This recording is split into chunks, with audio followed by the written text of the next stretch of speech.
For Laura Ross, the bitter cold didn't matter Thursday night. She focused on sending a message amid heartbreak. You know, if you can come out and pray with each other and hold each other's hands and lift each other up and hope for the best, sometimes that's all you can do. The message, love, unity, and hope, on display in a candlelight vigil at Memorial Park, bringing together neighbors and strangers in support of a family most of them don't know. It's always sad when you hear of cases like this, but this one being so close to home, we just felt like it's the least that we can do. Vanessa Nichols and Amber Overton organizing Thursday's vigil, which closed in prayer.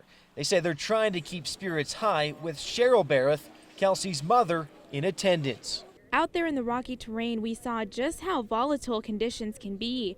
This smoke plume billowing up in a matter of minutes. Right now we're on the east side of the spring fire and you can see some smoke along the mountaintop behind me. That's the reignition of dry brush and trees due to the wind picking up some embers left behind. In this case, flames didn't reach structures, but protecting homes is another challenge. We got dry fuels, Mother Nature's in charge. Second thing that makes it challenging is the fact that we have houses scattered throughout the whole fire. And crews continue to protect structures by air with help from large air tankers and helicopters. Earl Wade's car is a 2018 Ford F-150 truck. You got about 20,000 miles on it and it's never given me any trouble. Erin's was a 2017 Nissan Rogue. This receipt shows she paid for unleaded gas. I've never experienced this before. After Earl had his truck towed and inspected at the Phil Long Ford dealership, they broke the news. There was diesel in the tank, and when I talked to them, they go, there's no way you could have put diesel in it because the diesel pump panel won't fit in to an unleaded truck. Erin got her car towed to her dealership too, except it was closed by the time her car got there, though the tow mechanic told her there was a common denominator. 2 people had come in to the Honda dealership and they had diesel and they had gotten fuel at Circle K. So that's kind of where I was like, oh, okay, what's going on here? For us who were there and who responded, it's absolutely important that we take time to remember, because we cannot let this event fade into the dust of history.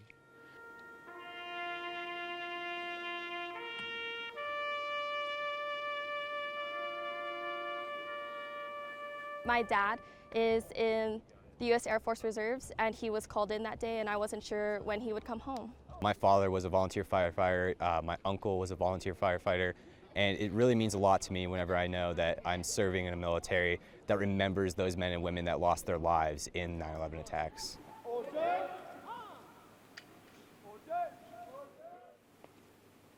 I have a lot of friends that I know who had family members that lost their lives during the 9/11 attacks, and I just think to myself every day how hard it must have been for them. And coming from a military background family, it also helps to know that I'm serving in a country that supports the efforts of those families.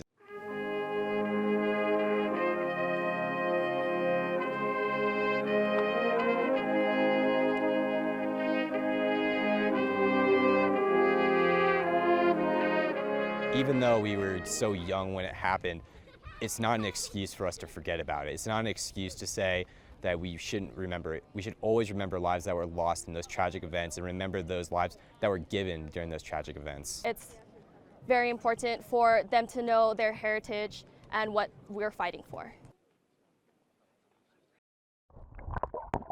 You just figured if you're gonna go fishing first, might as well do it ice fishing first. My wife finds these things. So she said it's a good deal, it's a once in a lifetime thing, and I said, well, that sounds great. There isn't a whole lot of fishing opportunities in the wintertime. So this is an opportunity. You get outdoors in the winter. As long as you get the right gear, you can spend all day out on the ice. And it was really educational, really great to just have a kid out here and learn and be out in the wilderness and experience it. There you go. Whoa! There you go. It's also fun that you know that you're going to catch a fish. I got a lot of friends that I invite ice fishing, and they ask me, you know, what's the appeal of ice fishing? They have no desire to come out here and get cold. And I try to tell them that as long as you're prepared, you don't have to be cold. I like to encourage people to make sure that that's at least 5 inches. 8 inches to me builds a little bit more confidence that I'm not going to go through or a friend of mine is not going to go through. So I like to have that 5 to 8 inches is really a good confident ice, good solid ice. Right now we're fishing on like 12 to 16, so you could drive a truck out here if you really wanted to. Wow, what a... Sometimes it's the first fish they've ever caught or the first fish of the ice. It's kind of neat to see the youth or just a new angler to see that fish come out of the water for the first time. There he goes. Now we're Well, Rob, it is exactly what people here wanted to see today. Lighter winds steering the fire away from town, but the fire is still only a few miles away, and that has this idyllic town sitting on pins and needles. Yeah, Zach, as you can see right now, the Safeway behind me here and some of the shops around it are back open, but this was all after that suspicious package. And now whenever something like that happens, the sheriff's office and police are going to take all the necessary precautions. So what did happen out here in this parking lot? Well, we're right next to the area where the suspicious package was left, and a man drove up in a silver hatchback, left an old brown suitcase right here on this median, decided that was the best place for it, then drove back off.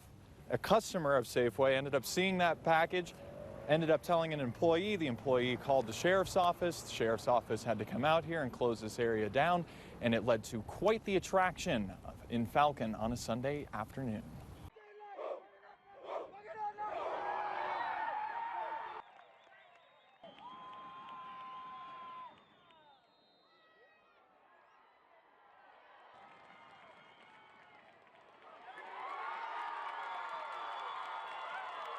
Second down, Broncos.